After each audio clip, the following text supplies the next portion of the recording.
Halo, selamat siang semuanya. Pak Berti, Siap, terima kasih sudah hadir. Om Ronald, walaupun kita bertiga, kita tetap akan mulai sesuai waktu.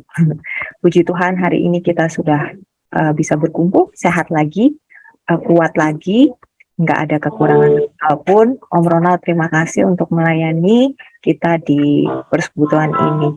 Nanti kita akan dilayani oleh Bapak Pendeta, Bapak Evangelis Hengki Laisang. Sekarang saya serahkan kepada Om Ronald. Om Ronald pimpin kita di dalam doa dulu ya. Silakan. oke. Haleluya. Mari kita berdoa sebelum kita mulai ibadah kita pada siang hari ini. Kita berdoa kepada Tuhan. Bapa di surga, puji dan syukur. Terima kasih Tuhan Yesus. Terima kasih buat kebaikan-Mu, penyertaan-Mu, kasih setia-Mu bagi kami semua. Pada siang hari ini kami akan memulai ibadah persekutuan doa Raja Wali melalui Zoom online. Kami percaya, kami melihat bahwa Engkau hadir dan Engkau ada, sedangkan kami mau beribadah kepadamu.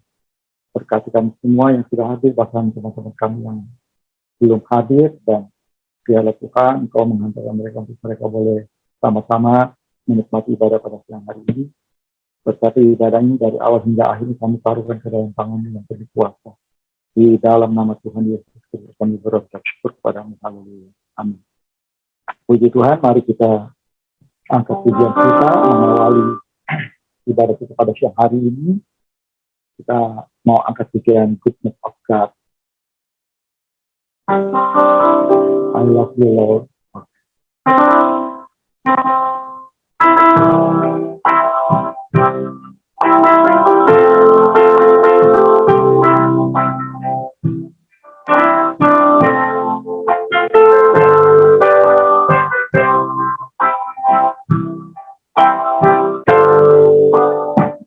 I love you, Lord,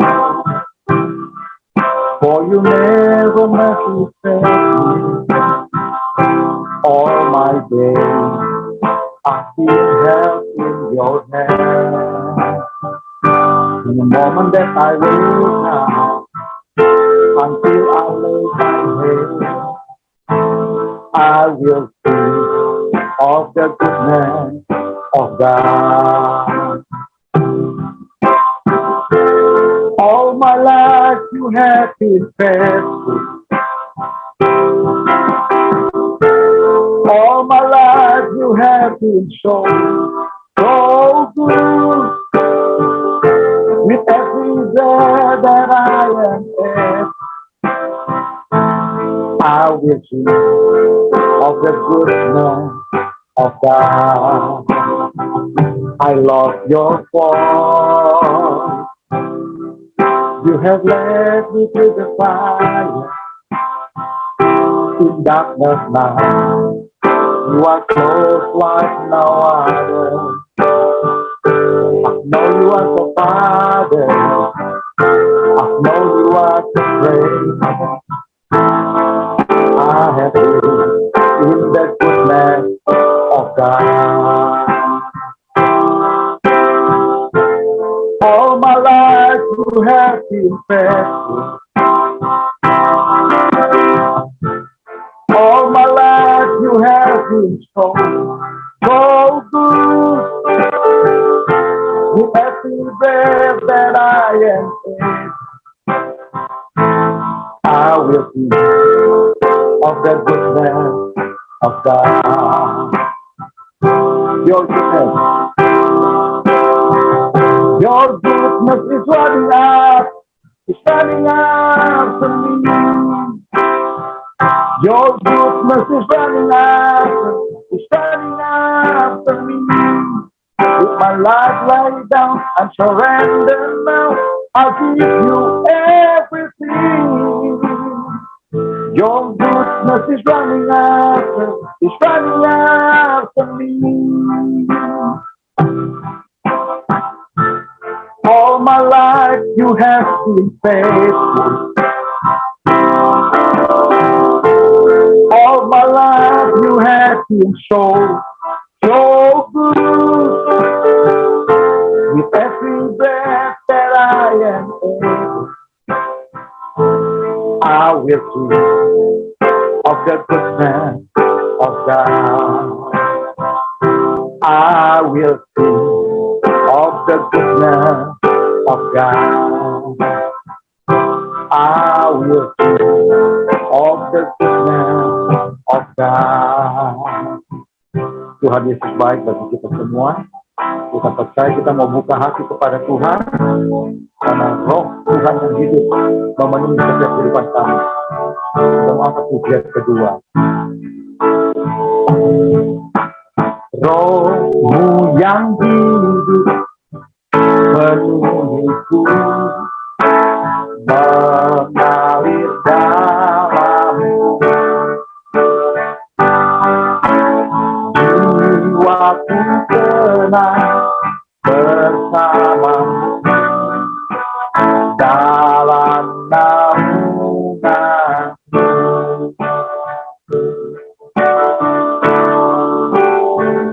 Buka hati untuk jamahanmu, berserah penuh di hadiratmu.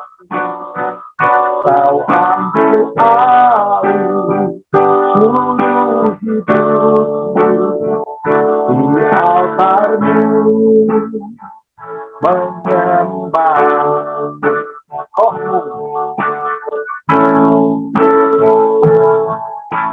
Rohmu yang kudus pulihkanku, Engkaulah damaiku. Ku hidup oleh anugerah-Mu yang menyertaiku, yang menyertai. Katakan buka hati. Buka hati untuk jamahan, berserah penuh di hadirat. Kau ambil alih seluruh hidupku, di altarmu menyembah rohmu. Rohmu yang hidup penuhiku, datang urapiku. Ku siap terima kuasa-Mu yang ku bagimu. Ku buka hati.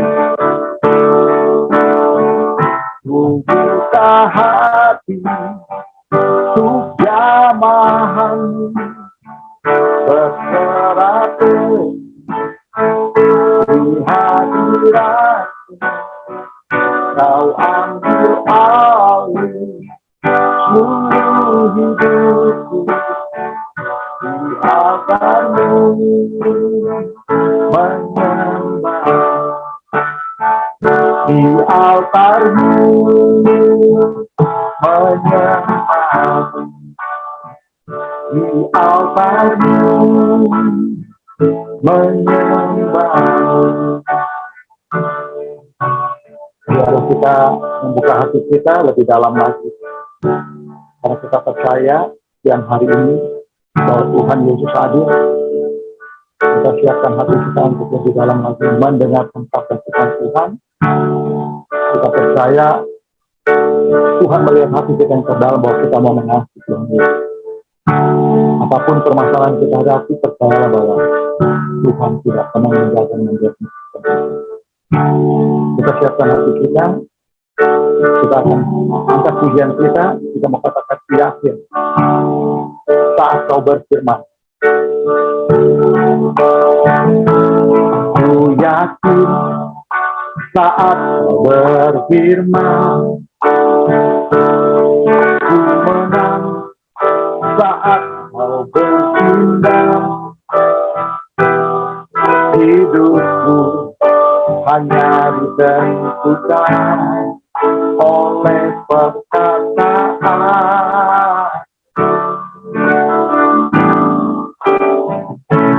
Ku aman karena kau menjaga, ku kuat karena kau menopang hidupku, hanya ditentukan oleh kuasa-Mu. Bagi Tuhan tak ada yang mustahil, bagi Tuhan tak ada yang mustahil, bagi Tuhan tak ada yang tak mungkin. Mujizatnya disediakan bagiku, puji Engkau dan dipulihkannya. Bagi Tuhan, bagi Tuhan tak ada yang mustahil, bagi Tuhan tak ada yang tak mungkin.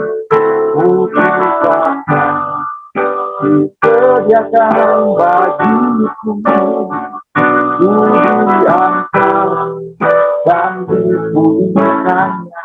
Dan lagi katakan bagi Tuhan, bagi Tuhan tak ada yang mustahil, bagi Tuhan tak ada yang tak mungkin. Mujizatnya disediakan bagiku, puji Engkau dan dipulihkannya. Puji Engkau dan dipulihkannya.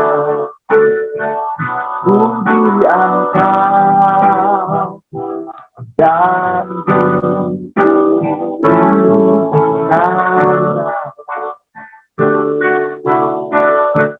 Silakan buat amalnya, Bapak Pendeta Hengki Lain.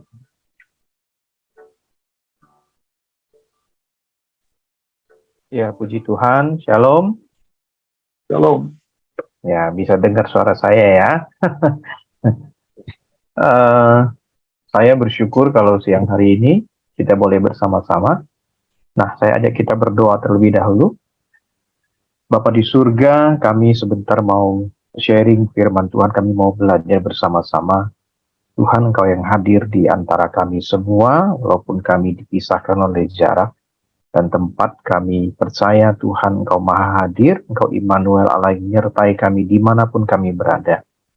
Terima kasih buat kesempatan siang ini kami boleh beribadah bersama-sama, bersekutu bersama. Kami tahu Engkau rindu untuk mengaruniakan hal yang luar biasa kepada kami siang hari ini. Kami membuka hati kami, pikiran kami, dan kami sambut firman-Mu di dalam nama Tuhan Yesus. Engkau juga yang mengurapi hamba-Mu, supaya apa yang menjadi isi hati Tuhan, pesan Tuhan akan disampaikan kepada kami. Demi nama Tuhan kami berdoa. Haleluya, amin. Ya, puji Tuhan. Apakah Bapak Ibu Saudara semua sehat-sehat saja? Baik-baik saja keadaannya? Ya, seperti doa Rasul Yohanes. Ya, supaya semua baik-baik saja. Nah, salam dari saya, dari kota Singkawang. Ya, dari kota kecil kami. Ya, luas Singkawang itu 504 km persegi kira-kira. Penduduknya itu kurang lebih, ya saya perkirakan 250.000, karena sensus terakhir 220.000-an.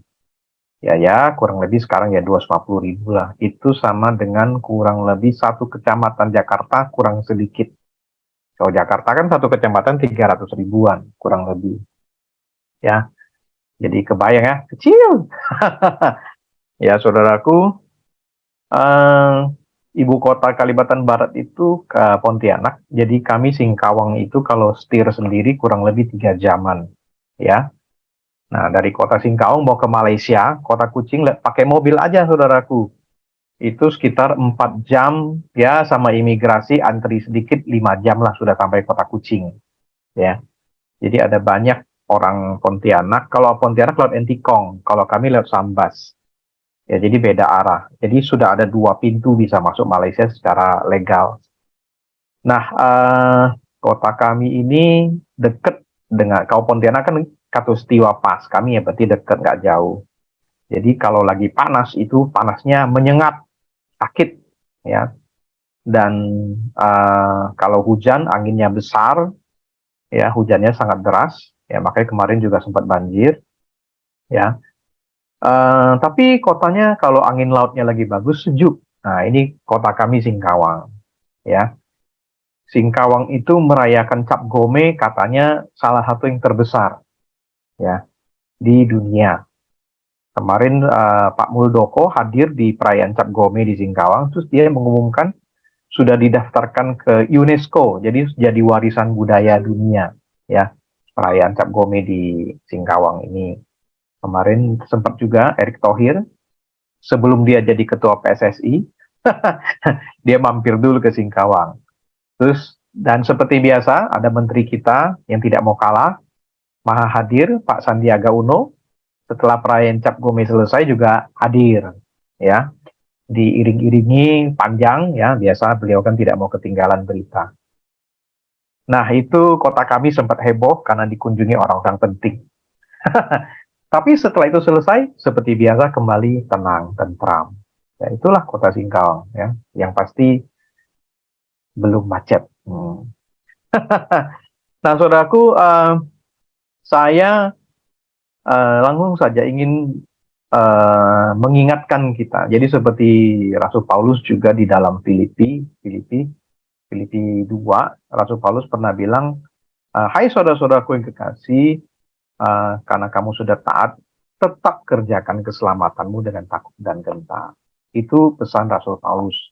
Nah siang ini juga saya ingin mengingatkan, mari kita terus belajar untuk percaya ya 100%. Saya katakan belajar karena kita manusia, kadang kita percaya, kadang kita kurang percaya. Kayak Tuhan Yesus kan suka ngomelin murid-muridnya, padahal mereka barengan loh. Ya, mereka bersama-sama, tapi murid-muridnya saja kurang percaya. Ya, kurang yakin kepada kuasa yang ada dalam Tuhan Yesus. Ya, waktu kapalnya kena badai, mereka takut mati. Ya, makanya mereka panik, mereka bangunkan Tuhan Yesus yang lagi tidur. Ya, jadi saya suka bilang belajar. Jadi iman pun kita perlu belajar. Ya, sangat sulit kita untuk mencapai iman yang 100%. Ya, karena kadang-kadang ya begitulah manusia. Dan saya bersyukur kita punya Tuhan yang mengerti dan sabar dengan kita. Tapi kita bisa terus belajar. Jadi kita terus meningkatkan iman kita di dalam Tuhan. Nah itu yang saya rindu untuk kita coba bicarakan siang hari ini. Bagaimana caranya supaya kita terus bertumbuh, kita terus belajar, kita membangun iman kita kepada Tuhan. Ya, jangan menyerah pada keadaan. Kenapa saya katakan begitu? Karena ada firman Tuhan yang mengatakan bahwa di akhir zaman ini hidup bukan jadi makin mudah, tidak, tapi makin sulit. Kalau bahasa Jakarta makin sulit, ya. Ya, jadi jangan pernah tertipu dengan pelajaran yang mengatakan bahwa ketika kita jadi orang Kristen, hidup kita akan dibebaskan dari segala masalah. Jangan pernah tertipu bahwa kita akan dibebaskan dari sakit penyakit dan sebagainya. Jangan lupa Nabi Elisa itu meninggal karena sakit. Walaupun dia nabi yang sakti, dia bisa menyembuhkan raja yang sakit, dia bisa membangkitkan orang mati, tapi dia sendiri meninggal karena dia sakit. Ya, jadi saudaraku, jangan lupa Rasul Paulus dia juga punya penderitaannya tersendiri. Dia berdoa kepada Tuhan dan Tuhan nggak mau ya jawab doanya. Dia doa supaya duri dalam dagingnya dicabut. Ya ada banyak tafsiran ya, tapi saya percaya salah satunya adalah karena dia sakit ya. Karena saya pelajari sejarahnya zaman dulu itu ada malaria dan gejala-gejalanya sangat mirip dengan yang dialami oleh Rasul Paulus. Ya, jadi saya bukan saya kurang beriman kepada Tuhan bahwa Tuhan sanggup menyembuhkan. Saya sangat percaya karena saya melihat dan saya menyaksikan bagaimana Tuhan menolong kakak saya. yang udah sakit jantung dan sebagainya, dia mengalami mukjizat 2 kali. Ya, dia dokter misi, jadi saya berkata, kamu masih hidup karena Tuhan masih pakai tenagamu untuk menolong banyak orang sakit, saya bilang.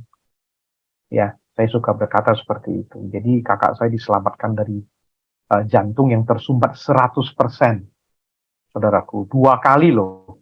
Karena memang kondisi tubuhnya, ya, dan karena kandungan darahnya begitu. Sampai dokter di Singapura, tempat dia berobat itu, ya teman-temannya dia, karena mereka sama-sama dokter, itu sampai terheran-heran kalau dia masih hidup, saudara. Ya, ya, dan makanya dia berikan hidupnya untuk rumah sakit misi di Kalimantan sini juga, saudaraku. Nah, kita sebagai orang-orang percaya, kita bisa menghadapi banyak persoalan.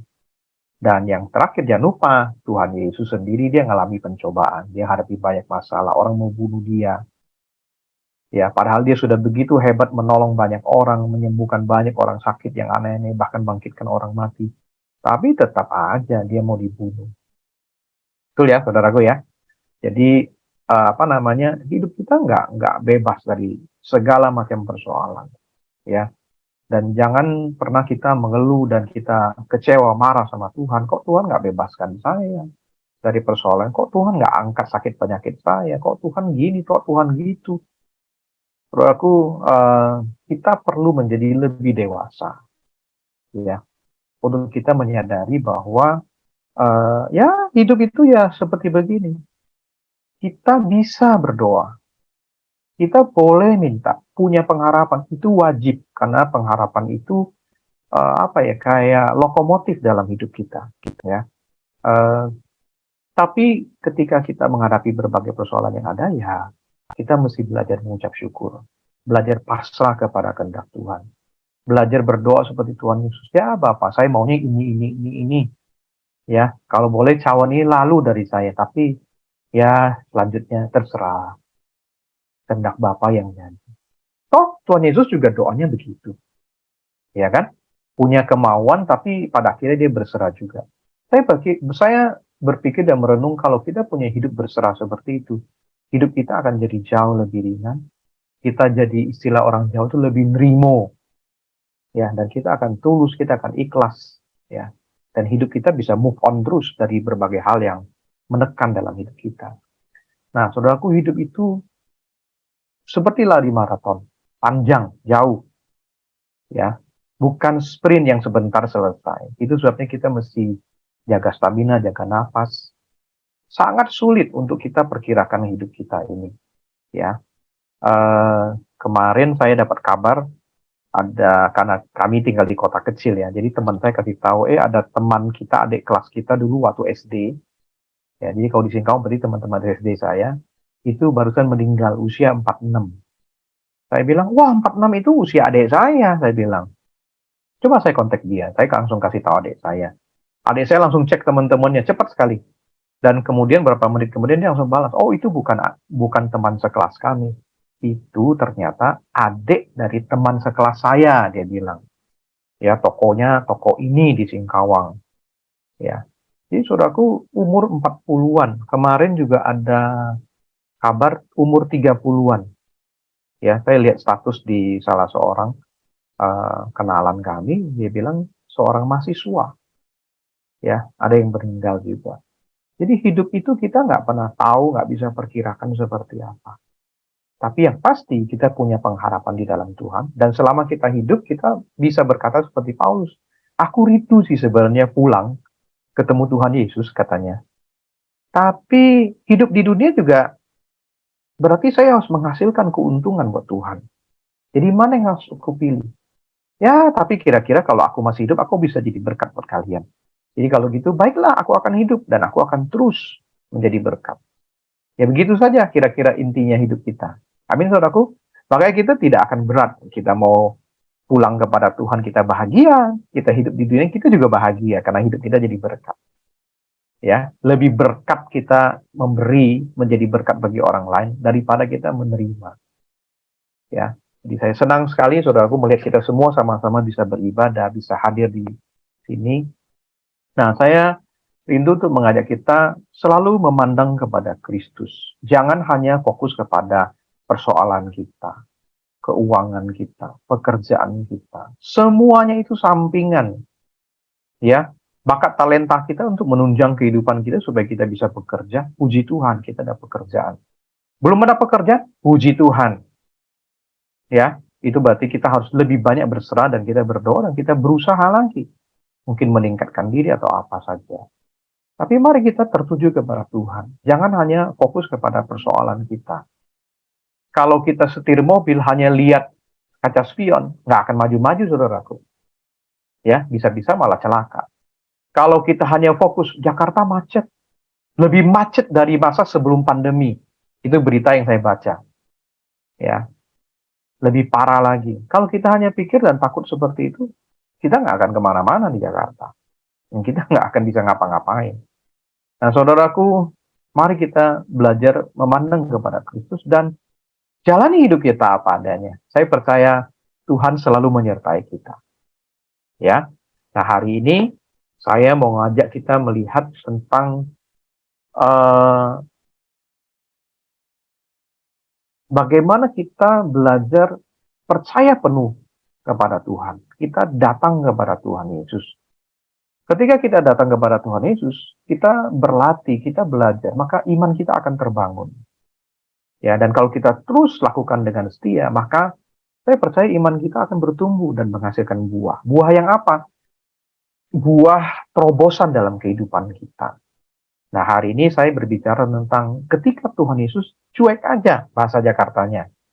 Ketika Tuhan Yesus diam aja. Nah, saya ajak kita lihat di dalam firman Tuhan, ya. Di dalam Matius pasal ke-15, ini kisah yang sangat luar biasa untuk kita belajar sama-sama, ya. Bagaimana kita bisa belajar iman dari perempuan ini yang ketika dia datang kepada Tuhan, iman itu sangat luar biasa. Kita mau belajar karakter ini ya, saudaraku. Nah, mari kita baca sama-sama yuk yang ada di layar, ya. Baca sama-sama, 2, 3. Lalu Yesus pergi dari situ dan menyingkir ke daerah Tirus dan Sidon. Maka datanglah seorang perempuan Kanan dari daerah itu dan berseru, "Kasihanilah aku, ya Tuhan, anak Daud. Karena anakku perempuan kerasukan setan dan sangat menderita." Tetapi Yesus sama sekali tidak menjawabnya. Lalu murid-muridnya datang dan meminta kepadanya, "Suruhlah dia pergi." Ia mengikuti kita dengan teriak-teriak. Jawab Yesus, "Aku diutus hanya kepada domba-domba yang hilang dari umat Israel." Tetapi perempuan itu mendekat dan menyembah dia sambil berkata, "Tuhan, tolonglah aku." Tetapi Yesus menjawab, "Tidak patut mengambil roti yang disediakan bagi anak-anak dan melemparkannya kepada anjing." Kata perempuan itu, "Benar Tuhan. Namun anjing itu makan remah-remah yang jatuh dari meja tuannya." Maka Yesus menjawab dan berkata kepadanya, "Hai ibu, besar imanmu. Maka jadilah kepadamu seperti yang kau kendaki." Dan seketika itu juga anaknya sembuh. Puji Tuhan. Ya. Haleluya. Nah, saudaraku bisa lihat di dalam kisah ini, Yesus itu menyingkir. Dia pergi ke daerah Tirus dan Sidon. Nah, ini adalah, kita boleh lihat di peta sebentar. Nah, saya sengaja kasih peta supaya kita ada gambaran. Saya suka belajar begini, kenapa? Karena saya sendiri belum pernah ke Israel. Ya, padahal sebelum pandemi, saya sudah sempat diajak. Ada teman-teman yang mau berkatin kami, suami istri, berangkat ke Israel. Karena pandemi, batal deh. Gak apa-apa, ya. Pasti ada lain kali. Ya, saya tidak sedih kok. Saya cuma sedikit sedih. Nah, saudaraku lihat Tirus dan Sidon itu ada di yang saya lingkarin. Kenapa saya gambar begini? Supaya kita jelas. Ya, Sidon dan Tirus dan Sidon. Kalau kita baca di Matius pasal 14, terakhir posisi Tuhan Yesus itu ada di kota Genesaret. Nah, saudara bisa lihat yang ada di titik yang ada sedikit biru di bawah lingkaran itu Danau Genesaret. Danau Genesaret itu punya banyak nama, Danau Kineret, Danau Genesaret, Danau Tiberias, Laut Tiberias. Mau yang mana terserah, saudaraku. Ya, terserah mereka ada di kota apa. dan masing-masing pasti mau bilang dong, ini danau saya. Kalau lagi di Tiberias ya danau Tiberias, kalau di Genesaret ya danau Genesaret, suka-suka mereka lah. Saudaraku, tapi kita harus tahu, satu aja itu sebenarnya. Nah, dari kota Genesaret, Tuhan Yesus menyingkir, karena Tuhan Yesus juga butuh istirahat. Sama, kita juga butuh. Mungkin kapan-kapan saya perlu bicara ya, kenapa kita harus istirahat. Ya, apa namanya? Jadi dia naik sedikit ke atas. Tirus dan Sidon ini sebenarnya, saudaraku, kalau kita pelajari Alkitab, sebenarnya itu kan kalau sekarang kan itu Tirus Sidon itu tetap ada. Dia ada di negara yang namanya Lebanon. Itu kota yang sangat cantik, negara yang sangat indah sebetulnya. Dan seharusnya itu termasuk tanah perjanjian, saudaraku. Ya, itu harusnya bagian dari keturunan Asher. Tapi nggak pernah dikerjakan, saudaraku. Ya, ini hanya sedikit pembelajaran aja. Nah, ketika Tuhan Yesus memasuki daerah kota Tirus, daerah Tirus dan Sidon ini, sebenarnya mereka dua kota yang terpisah. Yesus hanya bilang daerah dekat. Nah, berarti dia naik sedikit dari Israel, dia ke sana. Jadi ini sudah masuk tanah bangsa asing. Ya, kita bisa lihat bahwa ada seorang perempuan datang pada dia, kemudian teriak-teriak, panggil dia, dan minta anaknya disembuhkan. Nah, singkat cerita, pokoknya terjadi dialog, ya, dan kemudian akhirnya Tuhan Yesus bisa sembuhkan dia. Jadi wanita ini punya terobosan yang luar biasa. Dia punya iman yang luar biasa, yang kita mau pelajari, saudaraku. Ya, wanita ini sekali lagi asing. Makanya sengaja saya kasih lihat peta yang tadi. Dia perempuan Kanaan. Dia bukan turunan Yahudi. Jadi dia sudah masuk wilayah bangsa asing. Tapi yang menarik, dia mengenal Yesus. Dia datang pada Yesus. Berarti Tuhan Yesus itu sudah terkenal sampai luar negeri. Ya, memang kalau seseorang itu bisa menjawab persoalan atau sesuatu yang bisa menjawab masalah, itu pasti jadi berkat dan pasti booming. Seperti sekarang kita pakai Zoom. Zoom ini sebelum pandemi sudah ada, tapi tidak terkenal, jarang dipakai. Paling hanya segelintir perusahaan yang pakai. Ya, tapi ketika pandemi berlangsung, Zoom naik down. Pemiliknya, ownernya jadi naik drastis kekayaannya. Ya, karena Zoom dipakai sekali. Jadi sama, Tuhan Yesus sangat terkenal karena dia menjawab masalah banyak orang sampai ke luar negeri. Bayangkan ya.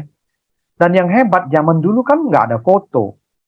Nggak ada siaran berita TVRI, atau belum ada Netflix, nggak ada berita dunia dalam berita, nggak ada internet. Tapi yang hebat, perempuan ini bisa mengenali itu Yesus. Dan dia panggil, itu anak Daud. Ya, berarti reputasi Tuhan Yesus ini sudah sangat luar biasa. Ya.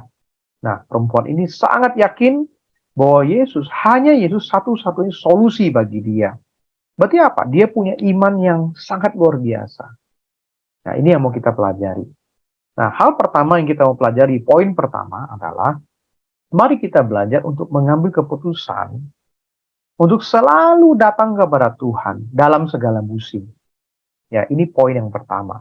Apapun situasinya, di dalam segala keadaan, mari kita ambil keputusan bahwa saya akan tetap percaya pada Tuhan. Saya akan tetap datang pada Tuhan, apapun situasi saya. Baik atau tidak baik waktunya. Bukan hanya baik-baik kita datang pada Tuhan, dikala susah kita kecewa sama Tuhan, kita tinggalkan Tuhan. Enggak. Atau bukan hanya datang pada Tuhan di saat susah saja, di saat senang kita lupakan Tuhan. Enggak. Saudaraku, di saat baik, tidak baik, kita tetap harus setia datang pada Tuhan. Nah, di musim yang baik, di saat yang baik, ya, inilah saat yang tenang, yang kita bisa datang kepada Tuhan, membangun iman kita dengan sebaik-baiknya. Kita ikut kelompok kecil, kita setia hadir dalam ibadah di gereja, kalau ada kelas pemuritan kita ikut, ya, kelas pelajaran kita ikut. Supaya apa? Supaya kita bisa membangun dasar yang kuat di atas batu karang. Ya, masih ingat perumpamaan Tuhan Yesus ya, bangun di atas pasir atau di atas batu. Itu di saat yang baik, itu yang bisa kita lakukan. Ya, kita belajar firman. Kenapa? Karena firman itu ya Tuhan Yesus sendiri, dan Tuhan Yesus adalah batu karang itu sendiri. Ya, jadi ini waktu yang baik untuk kita bisa baca Alkitab. Ada program sekarang kan, ada aplikasi, gampang sekali. Alkitab setahun. Ayo saudaraku, kita baca Alkitab setahun. Saya sebentar lagi habis. Ya, puji Tuhan. Ya, dan kalau udah habis, ya mulai lagi dari awal lagi. Ya, saudaraku, ambil variasi. Saya tahun ini setengah saya baca misalkan dalam Alkitab The Message. Tapi setelah saya baca-baca, saya lebih suka NLT, New Living Translation. Ya, atau kita bisa baca dengan Alkitab sehari-hari. Ya, banyak supaya kita bisa variatif, saudaraku. Setiap tahun baca terjemahan yang berbeda. Bisa kok, ya. Atau setiap bulan ganti, terserah, saudaraku. Jadi inilah waktu kita membaca firman, merenungkan firman, bikin catatan, waktu kita menyanyi, memuji Tuhan dengan setia, ya. Jangan lupa bahwa di dalam Timotius, Rasul Paulus sudah menuliskan, ada orang beribadah di akhir zaman, tapi mereka memungkiri kekuatannya. Ya, udah zaman makin susah, mereka beribadah di akhir zaman, beribadah kok. Tapi mereka nggak percaya dengan kuasa Tuhan. Ya, mereka nggak percaya bahwa Tuhan masih bisa bicara sama kita hari ini. Oh, itu kan zaman dulu. Oh, itu kan zaman jemaat mula-mula. Oh, itu kan zaman nabi-nabi. Saudaraku, kita bilang kita percaya sama Tuhan, tapi kita nggak percaya sama kuasa Tuhan. Ya, padahal Tuhan Yesus bilang apa? Aku akan menyertaimu sampai pada kesudahan zaman. Nah, kalau Tuhan Yesus menyertai kita, apa dia nggak bisa melakukan apa yang biasa dia lakukan dulu? Ya, Tuhan Yesus sudah janji kok, kamu akan melakukan hal-hal yang jauh lebih besar daripada yang aku lakukan. Amin, saudaraku. Ya, berarti kuasa Tuhan tetap sama kok. Dia kan dulu, sekarang, selamanya dia nggak pernah berubah. Berarti apa yang bisa dia lakukan dulu, dia bisa lakukan sekarang, dan nanti sampai kesudahan zaman, dia akan tetap lakukan. Saya percaya itu. Ya. Nah, di musim yang tidak baik, ya, seperti barusan kita alami pandemi COVID yang panjang, di musim yang tidak baik ketika kita mengalami sakit, di musim yang baik pada waktu kita bangkrut, di musim yang tidak baik waktu kita nggak ada kerjaan, di musim yang tidak baik ketika kita sedang dalam penderitaan, dalam masalah, dalam tekanan, dalam apapun juga, di musim yang tidak baik, ketika angin, hujan, banjir itu datang, ya, di musim itulah kadang Tuhan uji kita. Di musim itulah iblis menyerang kita, mencoba menghancurkan iman kita. Di musim-musim seperti itu, fondasi iman kita sedang diuji, saudaraku. Ya, dan kita, ya, jangankan oleh iblis atau setan, kadang keinginan kita pun, saudaraku. Kitab Yakobus bilang, keinginan kita itu menyeret kita, menggoda kita. Jadi bukan hanya faktor luar, tapi faktor dalam diri kita sendiri pun. Ingat, kita manusia punya kelemahan tersendiri. Nah, di masa-masa yang tidak baik, inilah waktu di mana kita bisa praktekkan iman yang sudah kita bangun itu, saudaraku. Nah, kalau kita nggak pernah bangun iman kita, di musim-musim yang tidak baik seperti ini, hancur sudah, berantakan semua bangunan kita, kehidupan kita. Nah, seringkali banyak orang akhirnya menjadi kecewa, meninggalkan Tuhan, meninggalkan iman. Kenapa? Apa yang terjadi? Karena pondasinya tidak dibangun dengan baik di masa yang baik, saudaraku. Ya, nah, padahal di masa sulit itulah justru kita harus pegangan sungguh-sungguh sama firman Tuhan. Nah, kalau kita nggak tahu firman Tuhan, apa yang mau kita pegang? Kalau kita nggak ingat firman Tuhan, apa yang mau kita pikirkan? Apa yang mau kita renungkan? Kita hanya tenggelam di dalam persoalan kita, di dalam pergumulan kita. Ya, makanya kita suka merasa lemah di saat nggak ada saudara seiman dan sebagainya. Saudaraku, saya hamba Tuhan. Saya mau kemanapun tetap sama kondisinya. Walaupun saya sendirian, saya tidak menjadi lemah. Ya, saya biasa memuji menyembah Tuhan. Saya main gitar, saya bisa. Tapi kalau nggak ada, masih ada gadget. Nggak ada, masih ada laptop. Saya bisa nyanyi nyembah Tuhan. Saya masih bisa baca Alkitab. Tapi saya juga nggak mau jadi jagoan. Jadi waktu saya tinggal di Singkau, saya pun tetap mencari jemaat dekat. Ya, saya ingat ada teman SD saya gabung sama dia. Saya bilang, izin Pak, lapor, saya gabung ya. Ya, dan teman saya bilang, ayo kita layani sama-sama. Saya tetap gabung dalam kelompok kecil yang sama. Saya tetap bersama-sama dengan mereka. Ya, saudaraku. Ya, jadi kita tidak menjauhkan diri dan bagaimana enggak. Ingat ya, pada waktu kita hadapi persoalan, kita ingat firman Tuhan bilang apa? Tuhan turut bekerja dalam segala sesuatu. Ini contohnya.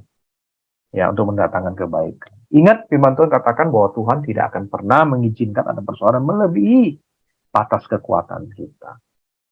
Hanya Tuhan yang bisa menolong kita. Tidak ada yang mustahil bagi Tuhan. Dan ada juga ayat mengatakan tidak ada yang mustahil bagi orang yang percaya. Amin, saudaraku. Jadi ini firman yang akan menolong kita. Ya, nah, saudaraku, waktu perempuan Kanaan itu datang kepada Tuhan, dia berseru-seru kepada Tuhan. Saya tanya, apakah anaknya langsung sembuh? Tidak. Ya, entah bagaimana caranya, pokoknya reputasi Tuhan begitu luar biasa sampai dia panggil Yesus anak Daud. Berarti perempuan ini, dia mendengar dan dia belajar tentang Tuhan Yesus. Dia tahu ada sosok Tuhan Yesus yang luar biasa ini. Dan dia datang kepada Tuhan. Pada waktu Yesus masuk dengan rombongannya, dia langsung kenali. Dia langsung lari, dia langsung berseru kepada Tuhan. Kenapa? Dia tidak ragu sama sekali karena dia percaya bahwa hanya Yesus satu-satunya solusi. Ya. Dia sudah begitu yakin, begitu hebat usahanya. Tapi Yesus, apa reaksi Yesus? Saya ajak kita lihat poin yang kedua. Saudaraku, Yesus cuekin dia. Yesus nggak sembuhkan anaknya. Enggak. Nah, hal kedua yang mau kita lakukan dalam hidup adalah jangan pernah menyerah. Never ever give up. Kalau sudah sampai never ever give up, saya paling suka dengan gambar yang di layar saudara itu. Dari zaman dulu waktu saya mulai temukan gambar ini, pokoknya kalau saya ngajar tentang jangan pernah menyerah, saya selalu pakai gambar ini. Saya suka sekali, saudaraku. Ya, saya suka hal yang lucu, karena itu menyegarkan jiwa kita. Ya, gambar kartun ini lucu. Itu si kodok, walaupun sudah di dalam paruhnya si burung bangau, dia nggak nyerah, saudaraku. Dia pegang leher si bangau, supaya dia jangan ditelen. Pokoknya tetap usaha sampai detik-detik penghabisan. Saudaraku. Ya, saudaraku, kodok aja nggak pernah menyerah. Jangan sampai kita kalah sama kodok. Maksud saya begitu. Ya, saudaraku. Ed Cole almarhum, ya, seorang bapak rohani bagi banyak hamba Tuhan.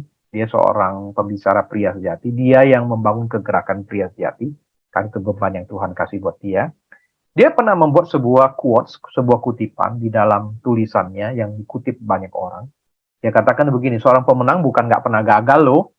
Ya, tapi mereka yang nggak pernah menyerah, ya, nggak pernah menyerah, nggak pernah berhenti mencoba, jatuh bangkit lagi, jatuh bangun lagi, ya. Perempuan itu sudah teriak-teriak kepada Tuhan, ya, sampai murid-murid Tuhan pun risih, Tuhan suruh dia pergi dah, bikin malu, teriak-teriak begitu, ya. Yesus itu seolah-olah nggak dengar. Tapi saya percaya Yesus dengar karena Yesus nggak budak, saudaraku. Ya, Yesus dengar, tapi dia cuek, saudaraku. Aduh, parah kali ini. Belum pernah loh Tuhan Yesus seperti ini. Ya, belum pernah. Saudara ingat waktu Bartimeus berseru-seru panggil dia? Ya, Yesus mungkin karena rombongan memang dia nggak dengar, tapi akhirnya dia dengar ada orang kasih tahu dia mungkin. Terus Yesus gimana? Panggil dia ke sini. Ya kan? Yesus tahu loh Zakheus tuh ngumpet di atas pohon itu. Dia tahu. Dia tahu namanya lagi. Hai Zakheus, turunlah. Yesus yang panggil. Dan Yesus mengundang dirinya sendiri ke rumah Zakheus. Hari ini aku mau nginep di rumahmu. Hehehe. Kayak orang nggak tahu malu ya. Nggak diundang tapi dia mengundang dirinya sendiri. Ya, tapi Tuhan Yesus gitu. Ya, dia tahu kebutuhan Zakheus seperti apa. Dia tahu kebutuhan setiap orang. Perempuan ini panggil-panggil itu dia cuek. Ada something wrong di sini. Ya. Yang luar biasa, perempuan ini walaupun dicuekin, walaupun murid-murid Yesus gelisah, berarti kan mereka dengar sebetulnya, mereka tahu situasinya. Ya. Tapi Dan dia seolah diusir begitu, dia nggak pernah nyerah. Ya, bahkan sampai akhirnya dia berhasil dialog dengan Tuhan. Saudaraku perhatikan deh, ya. Saya baca di dalam bahasa sehari-hari ya. Yesus tidak menjawab wanita itu sama sekali. Dia padahal udah teriak-teriak, anak saya kerasukan roh jahat, keadaannya parah betul. Ya, ayat 23, Yesus tidak menjawab wanita itu sama sekali. Ini terjemahan sehari-hari. Lalu pengikut Yesus datang kepadanya dan memohon, Pak, ayolah Pak, suruhlah wanita itu pergi. Dia bikin ribut aja, ikut di belakang kita, bikin malu. Aduh Pak. Akhirnya Yesus menjawab perempuan itu. Aku nih Bu, diutus hanya kepada bangsa Israel. Khususnya kepada mereka yang tersesat. Saudara dengar begini gimana sih? Menurut saya bahasa hari ini, Yesus itu rasis juga ternyata. Kasar loh, aku ini hanya diutus buat bangsa Israel aja. Sorry ya Bu, kamu nggak masuk bagian.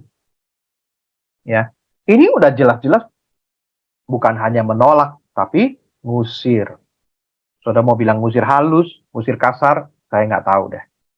Ya, tapi yang jelas, ya bagi orang yang mengerti ya harusnya ya mundur teratur.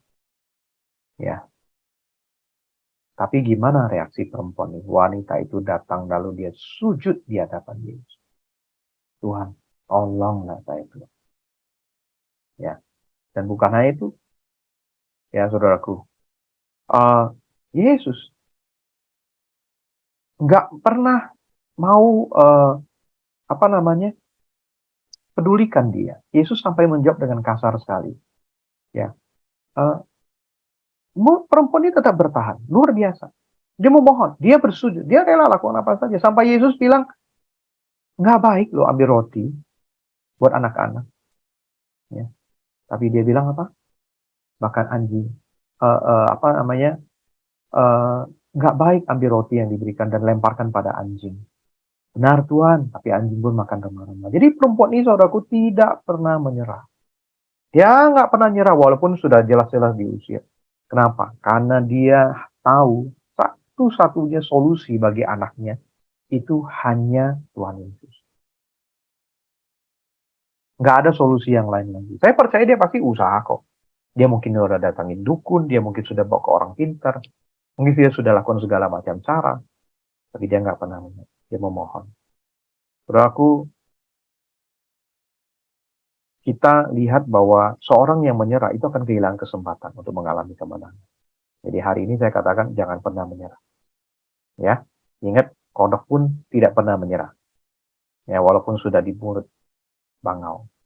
Yang ketiga, saudaraku, tingkatkan keintiman kita dengan Tuhan. Perempuan ini semakin nekat, dia semakin mendekat, dan dia semakin mengejar Yesus, entah dia pegang tangannya Yesus kah, entah dia pegang kakinya Yesus, saya sudah tidak tahu. Dia sujud menyembah, mungkin dia sampai pegang kaki Yesus. Ya, dia nggak mau bicara soal malu lagi, enggak. Dia terus mendekat. Saudaraku, dia bilang, Tuhan, tolong Tuhan. Itu sama seperti kalau orang lagi tenggelam, saudaraku, nggak ada yang teriak malu-malu, betul nggak? Tolong dong. Bisik-bisik, tolong, Pak, tolong dong. Kasih kode-kode mata. Pak, tolong, kasih lagi. Pak, nggak pakai kode-kode lagi. Tolong! Udah teriaknya udah menjerit kali. Nah, perempuan ini lakukan hal yang sama. Saudaraku, ketika kita terus mendekat kepada Tuhan, keintiman dengan Tuhan itu akan memberikan kekuatan rohani. Ya, keintiman itu akan membawa kita tertanam kepada Tuhan. Aku di dalam kamu, kamu di dalam aku. Saudaraku, saya percaya dan saya sendiri mengalami kalau kita hidup di Jakarta itu kesibukan itu kayak apa. Karena lingkungan itu sangat pengaruh, saudaraku. Sekarang dibandingkan dengan saya tenang di kota kecil ini, saya sangat merasakan perbedaan. Itu sebabnya siang ini saya ingin mengingatkan kita kembali semua. Entah bagaimana caranya, mari kita bangun keintiman dengan Tuhan. Ya, kadang-kadang di dalam perjalanan bisa, di dalam bus bisa, di dalam kereta api bisa. Di dalam taksi bisa. Waktu kita nyetir bisa. Saya percaya, mari kita, kalau kita memang rindu, kita dekat dengan Tuhan, ada waktu-waktu di mana kita bisa tenang. Kami dalam ketenangan dengan Tuhan, kita terima kekuatan. Ya, firman Tuhan berkata, tenanglah, diamlah, ketahuilah bahwa aku Tuhan. Ketika kita tidak tenang, seringkali kita lupa sama Tuhan, saudaraku. Tapi waktu kita tenang, kita bisa mendekat kepada Tuhan. Ya, saya ingatkan ini sungguh-sungguh kenapa? Karena kalau tanpa kedekatan kita dengan Tuhan, tanpa keinginan dengan Tuhan, kita nggak akan menerima kekuatan daripada Tuhan. Iman kita akan sulit terbangun. Saudaraku, perempuan ini ketika ditolak, dia bisa kecewa, dia bisa sakit hati. Apalagi, ya kasar sekali Tuhan Yesus mengusirnya. Benarkah kasar? Saya bilang tidak. Sebetulnya Tuhan Yesus kasih dia kode. Taunya dari mana? Dari bahasa aslinya, saudaraku. Tuhan Yesus bilang, nggak baik kamu ngambil roti, itu lempar kepada anjing. Itu bahasa Indonesia kita.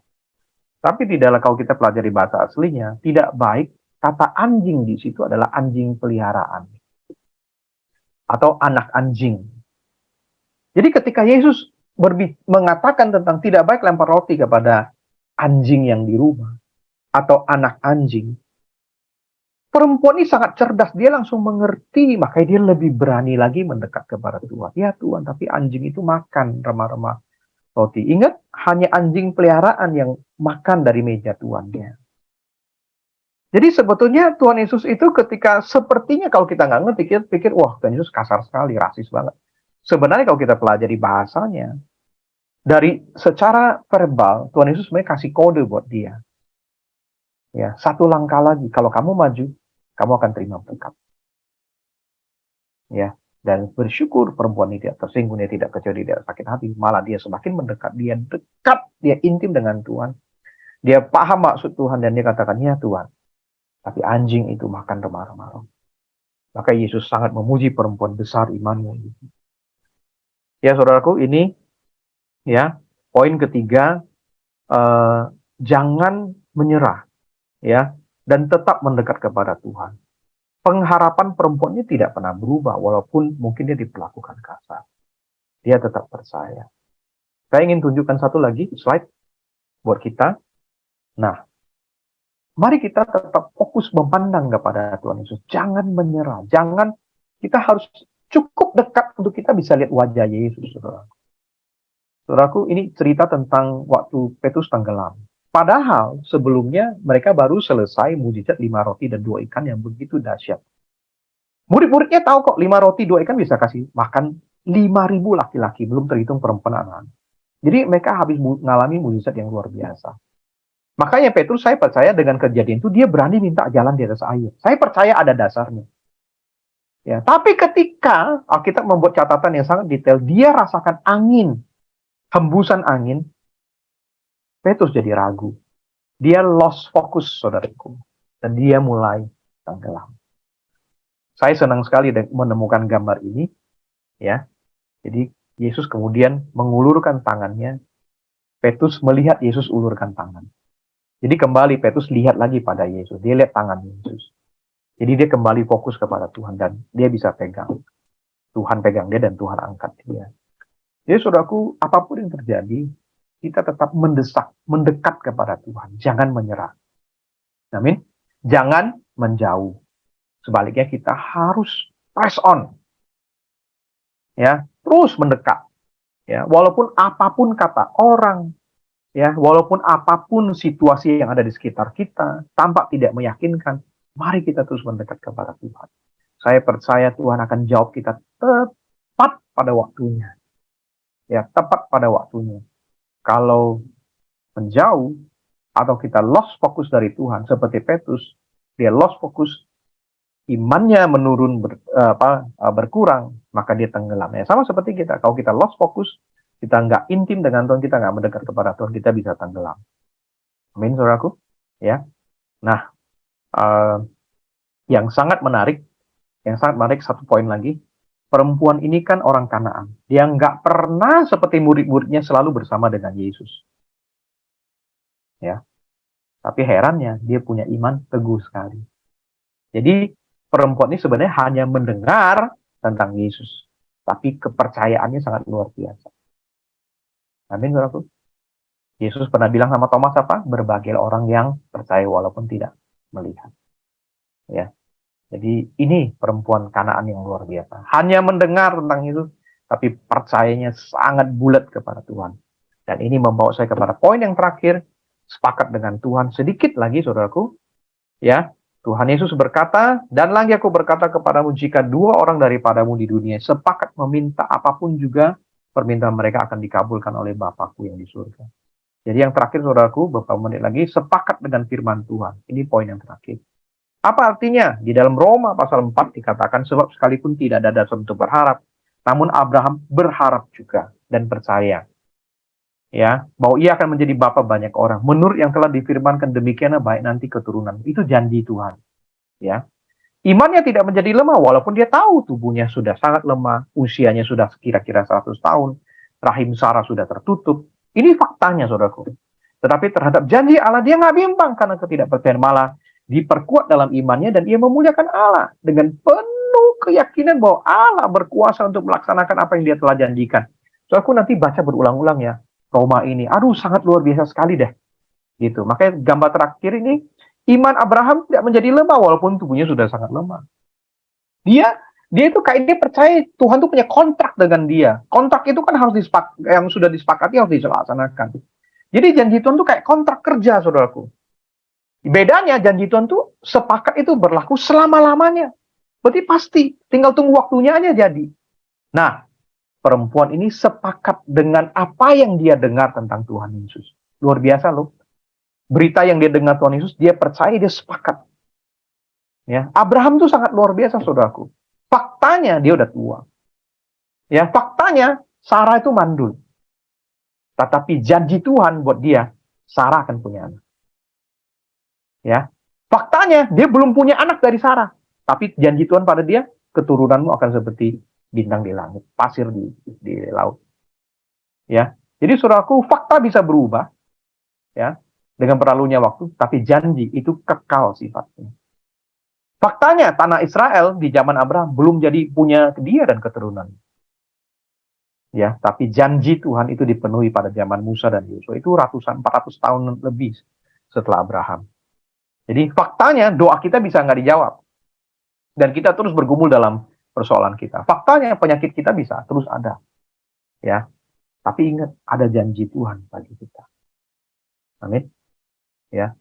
Jadi fakta bisa buruk tampaknya, nggak mungkin kelihatannya, tapi janji Tuhan. Kalau kita dengar janji Tuhan, percaya saja.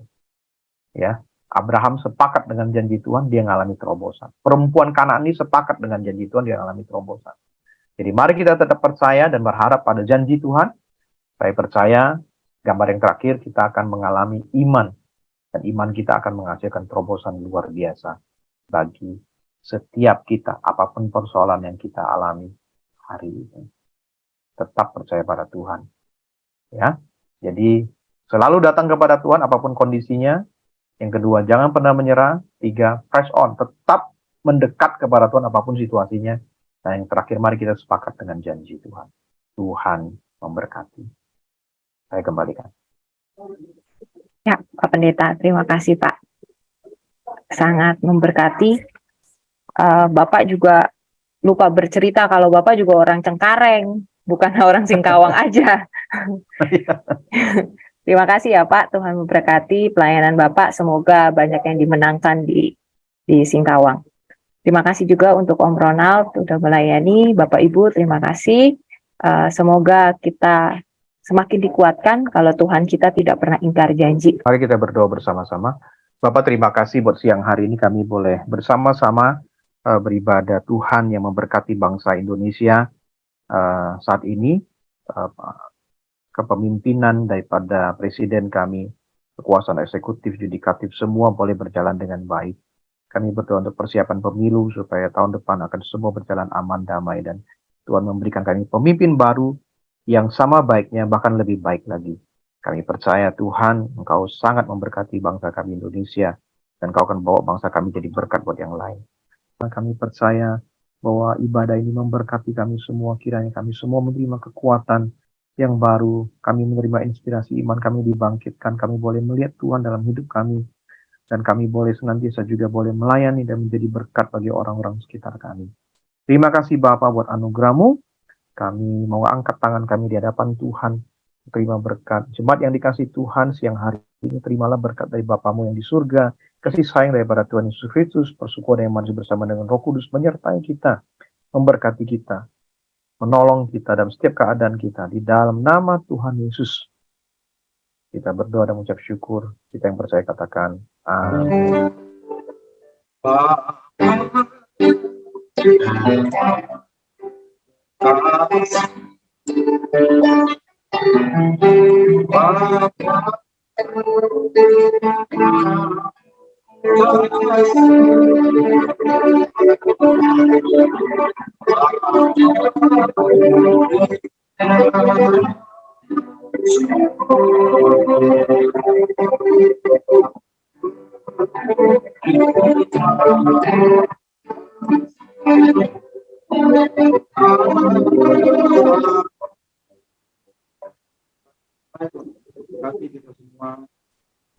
Ya, terima kasih semuanya kehadirannya Pak Pendeta, terima kasih Pak.